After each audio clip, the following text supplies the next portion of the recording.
Hola, ¿cómo están? Espero que estén muy bien.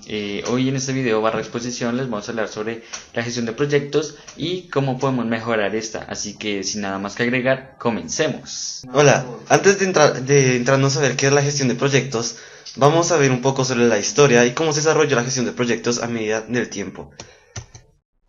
Entonces, nuestra historia comienza en 1860 cuando Estados Unidos construyó el primer ferrocarril transcontinental. Como disciplina, la gestión de proyectos se desarrolló en dos campos, en la construcción civil y en el Ministerio de Defensa. Entonces, en 1860, cuando Estados Unidos creó el primer ferrocarril transcontinental, tuvo una tarea muy importante, que era adquirir y procesar varios productos y también organizar a miles de trabajadores, lo cual no se había hecho ninguna vez durante toda la historia. Entonces, en ese tiempo se creía que para lograr un trabajo óptimo se tenía que trabajar durante varias horas de una manera muy ardua. Es decir, que gracias a esto había mucha tasa de mortalidad. En eso llegó un ingeniero llamado Frederick Taylor que citó la siguiente frase: lo importante no es trabajar más duro, sino trabajar de manera más inteligente. Lo que trataba de decir era que disminuyendo las horas de trabajo de una manera organizada se podría hacer mayor producción que la que se haría con un duro trabajo antes que se hacía más de 12 horas. Su socio Henry Gantt formó el primer diagrama para la organización lógica de los procesos, llamado el diagrama de Gantt. Como él dijo, será utilizado para documentar el flujo lógico de una tarea y sus dependencias. Es decir, cada trabajo tiene su manera de ser realizado y su tiempo para hacerlo. Esto también incluye los hiatos, es decir, los tiempos de espacio que se dan durante estos trabajos. Continuando, en 1914, cuando ocurrió la Gran Guerra, o también conocida como la Primera Guerra Mundial, aumentó la demanda de grandes proyectos militares, lo que requeriría de nuevas estrategias y herramientas para organizar. En esto se implementaría el diagrama de Peart, que consistía en que hubiera un mayor control de los proyectos en la integración de tareas complejas. Digamos que antes se tenía unas herramientas y procesos o técnicas demasiado primitivas o poco refinadas que ni siquiera eran de implementación global. Pero esto cambiaría en la era moderna de la gerencia, es decir, en los años 50, después de que terminaría la Segunda Guerra Mundial, o mejor dicho, sus procesos. La manufactura en los tiempos de guerra contribuiría a enfatizar la importancia de la gerencia efectiva de los procesos. Es decir, que contribuyó de manera acelerada para que la gestión de proyectos aumentara su productividad. La gerencia de proyectos comenzaría a verse como una profesión y disciplina, ya no sería más como un campo que se desarrolla simplemente para contribuir a la administración. Cuando fue finalizada la Segunda Guerra Mundial, estos conocimientos fueron adoptados por varias empresas. En 1969, hasta hoy en día, el Project Management Institute, que es la asociación sin ánimo de lucro más grande del mundo, lanzaría un libro llamado La Guía a los Fundamentos de Revisión de Proyectos, o como se dice en inglés, The Project Management Book of Knowledge. Y esto se implementaría a nivel mundial, que da los pasos y las maneras en las que se tiene que realizar un proyecto de manera ordenada, siguiendo una manera lógica. Ahora, ya que hemos visto la historia, ahora sí podemos ver qué es la gestión de proyectos, según todo lo que ya hemos visto. Entonces, ¿qué es la gestión de proyectos? La gestión de proyectos es emprender proyectos con el fin de mejorar una operación o cumplir con alguna necesidad. La gestión de proyectos se hace en 5 pasos, los cuales son el concepto de iniciación del proyecto, la definición y planificación del proyecto, lanzamiento o ejecución del proyecto, rendimiento y control del proyecto y cierre del proyecto, en ese orden. ¿Cuál es el objetivo de la gestión de proyectos? Cumplir con todos los objetivos del proyecto cumplir con todos los objetivos del proyecto dentro de las restricciones establecidas, las cuales son el tiempo, los costos del proyecto y mantener el alcance del proyecto, que las veremos más a fondo más adelante. Los grupos de procesos de la gestión de proyectos. Esta es una manera en la que se dividió la gestión de proyectos. También son conocidos como las áreas de conocimiento, los cuales son la integración, el alcance, el tiempo, los costos, los recursos humanos, la calidad, comunicaciones, riesgo, adquisiciones y gestión de los interesados. Que también más adelante se explicarán más a fondo con otros de mis compañeros de trabajo.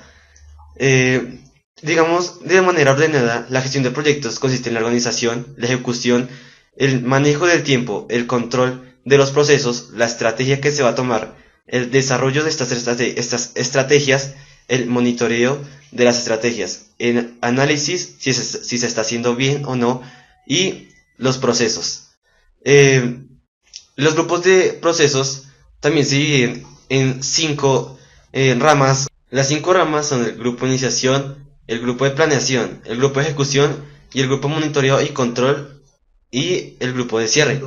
Como se puede ver en los nombres, el grupo de iniciación es cómo iniciamos nuestra labor o tarea. La planeación es la manera en la que vamos a desarrollar, teniendo en cuenta los espacios y también lo que puede llegar a pasar si tal cosa se hace o si no. El grupo de ejecución, de la manera en la que se realiza, es decir, teniendo en cuenta cada uno de los factores para que se realice con efectividad nuestra tarea.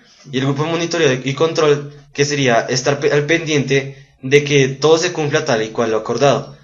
Y finalmente el grupo de cierre es cuando ya se cierra toda la tarea y miramos si fue exitoso o no nuestra gestión de proyectos. Bueno, ahora yo les voy a hablar sobre los conceptos básicos de administración de proyectos. Bueno, proyecto y administración de proyectos. Primero hay que tener claro que la administración de proyectos es diferente a la administración general, ya que la administración general abarca unos temas diferentes. La administración de proyectos se orienta fundamentalmente en gestionar emprendimientos de carácter finito y objetivos específicos, los que una vez cumplidos determinan su finalización. Tanto la administración general como la administración de proyectos se nutren en la planificación, organización y dirección de recursos humanos y materiales, y de la ejecución y control de los planes para lograr los objetivos. Bueno, ahora vamos a hablar sobre algunos conceptos. Los proyectos son desafíos temporales que se enfrentan para crear un único producto o servicio. Todo proyecto tiene un resultado deseado, una fecha límite y un presupuesto limitado. Bueno, ahora las tareas. Las tareas son repetitivas y se mantienen en el tiempo. Por ejemplo, como vender computadoras, siempre se va a hacer lo mismo, que es ofrecer el producto y son las computadoras. Ahora, stakeholders o interesados. Son todas aquellas personas que se ven afectadas en función de intereses particulares. Bueno, ahora les voy a hablar sobre el ciclo de vida del proyecto. En general, los proyectos se dividen en distintas fases con el objetivo de hacer más eficiente la administración y el control. A estas fases, en su conjunto, se les denomina ciclo de vida del proyecto. Cada fase del proyecto se considera completa cuando finaliza la producción de entregables. Los entregables son pequeñas tareas que se van haciendo. Por ejemplo, si este proyecto es viable o no. Entonces, primero lo que hacemos es definir si se puede o no se puede. Eso sería como un entregable. Bueno, ahora les voy a hablar sobre la administración de proyectos. Es la aplicación de conocimientos, habilidades, técnicas y herramientas. La restricción triple. Todo proyecto está limitado por 3 restricciones básicas: costo, tiempo y alcance. Estas restricciones en su conjunto son lo que se denomina restricción triple. Cuando hablamos de tiempo, estamos hablando en cuánto se demorará el proyecto para llegar a su objetivo. Cuando hablamos de costos, es cuánto dinero vamos a utilizar para llevar a cabo nuestro proyecto, y alcance es a dónde queremos llegar con nuestro proyecto. Bueno, las habilidades de un buen director de proyectos. El director de proyectos es la persona responsable de coordinar el proyecto para alcanzar el resultado esperado. Entre las cualidades generales del director de proyectos se destaca el liderazgo para establecer la claridad de división del futuro y la estrategia necesaria para alcanzarla. Algunas consideraciones que el director de proyectos debe transmitir a su equipo son el respeto hacia todos los empleados, asegurando que cada persona comprenda su responsabilidad y cumpla con las normas de desempeño. Para ello, deberá establecer una buena comunicación con el equipo y asegurar una óptima correspondencia íntima. Bueno, el líder también tiene que tener una muy buena coordinación, ya que este tiene que estar incluido en casi todos los trabajos. Y también debe trabajar muy bien en equipo, ya que si no se entiende con algún empleado, pues no se va a llevar bien el proyecto. La planificación del proyecto. La planificación del proyecto debería servir para responder las siguientes preguntas. ¿Qué hay que hacer? ¿Cómo hay que hacerlo? ¿Quién lo va a hacer? ¿Cuándo hay que hacerlo? ¿Y cuánto costará? Bueno, para una planificación efectiva se debe estimar una duración. ¿Cuánto tiempo durará para llevarse a cabo el proyecto? Se debe definir el problema, incluyendo la participación de cada uno de los integrantes del grupo y cómo va a ser la división del trabajo. Y también se debe tener un plan B en caso de que el primero no funcione. Project Management Institute o PMI es una asociación de profesionales en administración de proyectos sin fines de lucro, con presencia en más de 140 países. Entre sus objetivos podemos encontrar aumentar el alcance y la calidad de administración de proyectos, estimular el uso de la administración de proyectos en beneficios de los negocios y del público, entablar contactos internacionales, proveer un foro para ideas, aplicaciones y soluciones, colaborar con universidades y otras instituciones educativas. Después de haber escuchado acerca de los conceptos básicos de administración de proyectos, procederemos a hablar del alcance del proyecto y varios temas importantes. Vamos a comenzar. El primer tema importante a tratar es el proceso del alcance del proyecto. El alcance del proyecto debe incluir solo el trabajo necesario. Esto debido a que se utiliza a veces para representar la totalidad del trabajo necesitado para dar por terminado un proyecto. Este proceso comprende 5 procesos de gestión de acuerdo al tiempo, que son la planificación, definición, creación de la verificación y el control de cambio. Estos 5 serán abordados posteriormente. Vamos a ver el segundo tema a tratar, que son los criterios de selección de proyectos. Entonces, para seleccionar los mejores proyectos, primero se debe identificar las alternativas de proyecto posible. Luego de esto, se debe determinar la necesidad u oportunidad de cada proyecto. Posteriormente, de haber obtenido esta información, se debe analizar la viabilidad técnica, financiera, de gestión y legal de cada alternativa, sabiendo que viabilidad quiere decir la capacidad para poder realizar algo. En este caso sería realizarlo de acuerdo a estos factores, así como también se debe analizar los riesgos asociados a cada uno de ellos. Además, es fundamental llegar a un consenso unánime para que en un futuro no se presenten conflictos de acuerdo a las características evaluadas anteriormente. Dentro de los criterios de selección de proyectos podemos encontrar los criterios generales. Estos son utilizados para determinar cuál es el mejor proyecto a realizar. Dentro de estos criterios se encuentran, primero, evaluar si es posible adecuar los recursos humanos disponibles a la ejecución del proyecto. Como segundo punto, la identificación de las restricciones legales que podrían generar un inconveniente a la hora de la ejecución del proyecto. Y ya por último, determinar el factor de riesgo asociado a cada alternativa. Esto se realiza con el fin de valorar las ventajas y desventajas del proyecto para que puedan ser utilizados por los inversores. Ahora vamos a hablar del inicio del proyecto. La frase que vemos a continuación, que dice: los proyectos no fracasan al final sino al inicio, se debe a que el proceso de iniciación es la autorización formal de comienzo de un nuevo proyecto o para pasar a la fase siguiente en un proyecto en marcha. Además, si no se realiza un buen inicio del proyecto, el resto de la ejecución del mismo pues va a fallar. Podemos encontrar distintos factores denominados disparadores de proyectos, entre los cuales están la demanda, el cambio tecnológico, el requerimiento legal y la necesidad social. Además, existen unos elementos básicos del inicio, los cuales son el problema, que se define como la brecha con obstáculos que separa el lugar donde uno está al que le gustaría estar; la misión, que provee las bases para alcanzar las metas y el objetivo del proyecto; el objetivo, que se define como el resultado esperado o el resultado final del proyecto; las metas, que detallan cuáles son las bases y servicios que se pueden producir para lograr esos objetivos; y el plan estratégico sirve para identificar el DOFA, es decir, las debilidades, oportunidades, fortalezas y amenazas que presenta el proyecto para llegar al éxito total. Dentro de esto también encontramos que las metas y los objetivos tienen unas características, las cuales son que deben ser claras, es decir, que cualquier director competente pueda guiar el proyecto sin mayores inconvenientes. Deben ser realistas, esto quiere decir que deben estar dentro del alcance y dentro de las restricciones del tiempo, alcance, recursos y la calidad. También deben ser temporales, es decir, que deben ser definidas con una fecha de inicio y una de finalización. Y por último, deben ser mesurables, es decir, que deben ser fáciles de medir para poder verificar el éxito del cumplimiento del proyecto.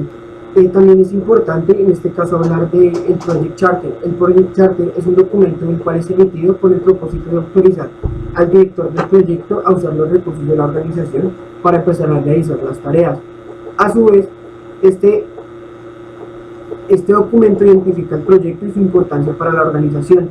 Se designa al director del proyecto y a los otros responsables.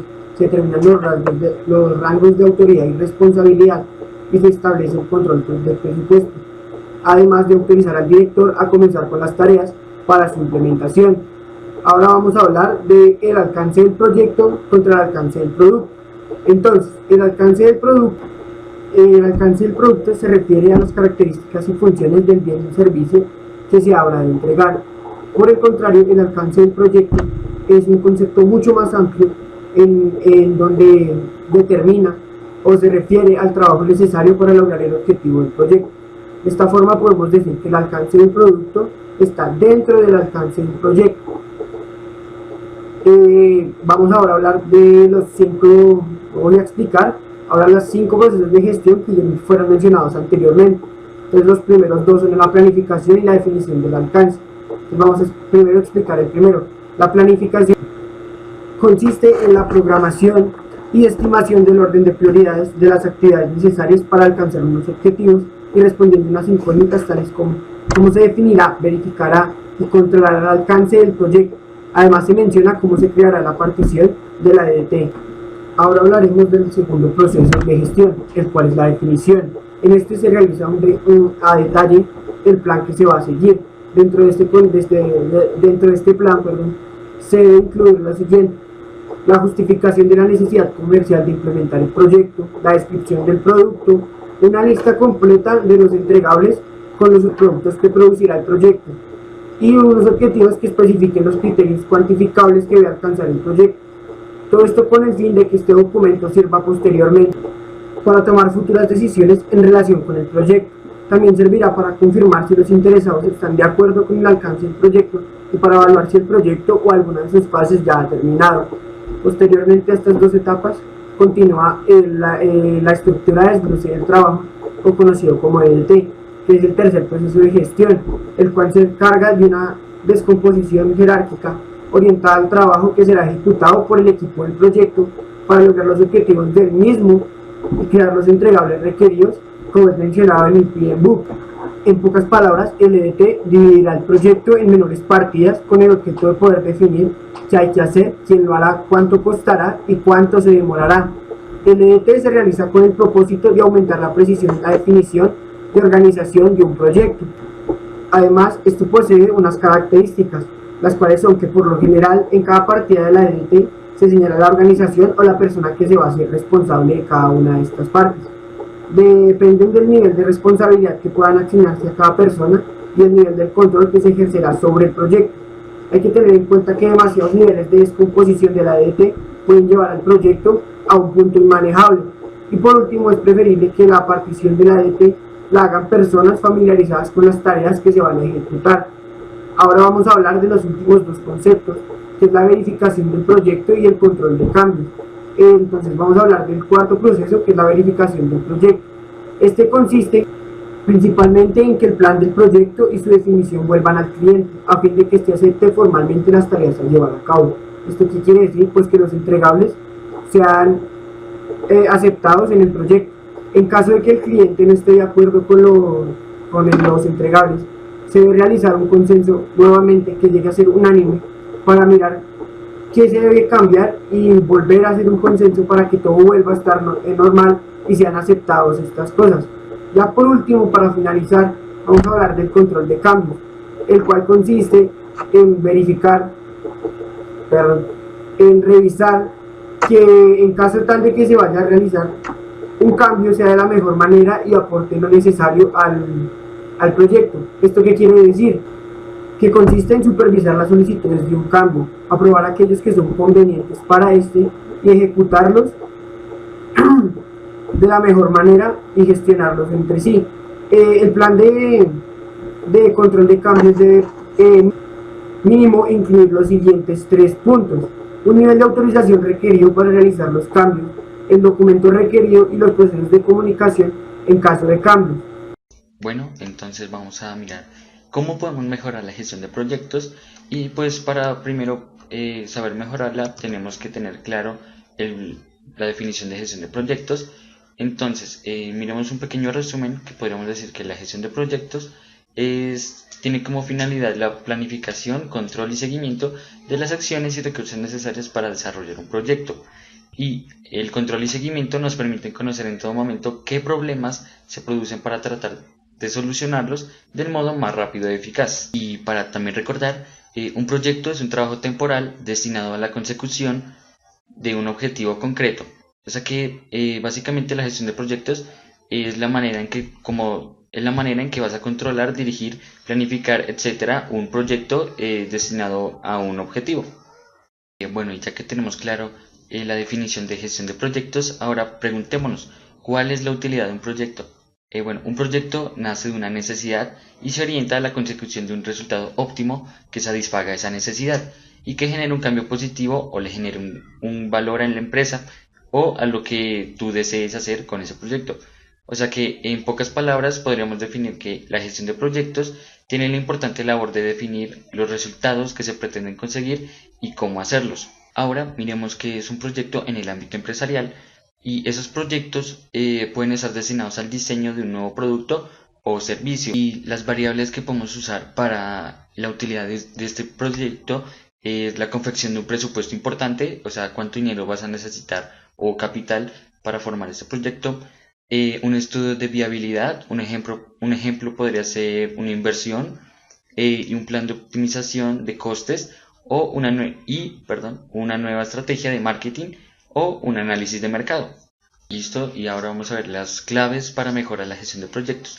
Ahora, la gestión de proyectos requiere invertir bastante tiempo en la planificación para asegurar buenos resultados, minimizar sus errores y aumentar su eficacia. Ahora, digamos, en las organizaciones más pequeñas, en algunos casos, tienen que renunciar a la elaboración de un proyecto por falta de recursos y tiempo, pero eso es un error. Y para tener en cuenta, una de las claves más importantes y que te vamos a aconsejar es que dediques tiempo a planificar, organizar tus ideas, elaborar un presupuesto, asignar tareas a las personas más calificadas, etcétera, ya que esta previsión te ahorrará de tiempo de ejecución y te evitará problemas que se suelen surgir en estos proyectos con mayor complejidad, lo que le pasó a las organizaciones más pequeñas, ya que errores que, como sabes, suelen traducirse en problemas económicos, pérdidas de clientes importantes, fuga de los mejores talentos en tu empresa, organización, etcétera, y entre otros. Por eso te vamos a sugerir que dediques mucho tiempo a planificar para que tu proyecto salga de la mejor forma posible y como tú lo desees. Cuando elabores tu plan de gestión de proyectos, no olvides fijarte en estos 3 puntos claves que serían el equipo de trabajo, el director del proyecto y los objetivos. Bueno, ahora vamos a mirar cada una de estas claves para la gestión del proyecto. En primera está el equipo de trabajo, que el equipo de trabajo se encargará de cada parte del proyecto. En este punto es clave para el éxito de un proyecto, ya que, como sabes, el verdadero valor de cualquier empresa es su valor de su equipo humano. Ahora sigue el director del proyecto. El director del proyecto es la persona que se designa para liderar a los distintos grupos en el proyecto, y este debe ser un líder que practique la escucha activa, que sea capaz de motivar y que tenga visión de futuro como para prever posibles dificultades a corto, medio y largo plazo. Y por último tenemos los objetivos, que estos deben alcanzarse tanto en el proyecto final como en cada una de sus fases, y esos objetivos deben ser realistas y asumibles tanto en el punto de vista económico como en el de recursos humanos. Ya que vimos todo sobre la gestión de proyectos, vamos a ver un método para esas gestiones de proyectos que los llamamos los métodos ágiles. Esos métodos ágiles son bastante reconocidos, ya que los aplica la NASA, el FBI y otras empresas reconocidas. Y los métodos ágiles son básicamente usar ciclos en el trabajo o en la gestión de proyectos y que sean adaptativos. Y en estas se pueden encontrar dos, que las primeras son las de la derecha, que son los iterativos, y luego están las de la izquierda, que son los incrementales. Primero, los iterativos es cuando el proyecto se desarrolla a través de una serie de ciclos repetidos, conocido como iteraciones, que son la unidad básica del desarrollo. Un ejemplo podría ser la construcción de una casa, ya que primero empiezas por el cimiento, luego empiezas por la parte de abajo, las paredes y etcétera, ya que como bien sabes, no puedes construir una casa de arriba para abajo. Y estas serían en este ejemplo, cada parte de la construcción de la casa es una iteración para esta gestión de proyectos y sería parte de los métodos ágiles. Luego están los incrementales, que son que cada iteración genera un proyecto potencialmente entregable y funcional sobre el que se van añadiendo nuevas funcionalidades en cada iteración. Digamos, en el ejemplo de la casa, podríamos mirar que, bueno, primero haces el cimiento, luego haces la parte de abajo y en esa parte podrías poner un incremental que podría ser, puedes poner el piso de madera o de baldosas o etcétera, y así con las iteraciones les podrías incrementar cosas, ya que de ahí viene la palabra incrementales de incrementar pasos en las iteraciones. Digamos, en las paredes podrías poner que sean pintadas o de ladrillos o etcétera. Y esto básicamente son los métodos ágiles. Y bueno chicos, hasta aquí fue el video de hoy / exposición. Espero que les haya ayudado en las inquietudes que tengan, ya que este video lo hicimos con la mejor actitud posible. Y sin nada más que agregar, nos vemos hasta la próxima y que tengan un bonito día. Hasta luego.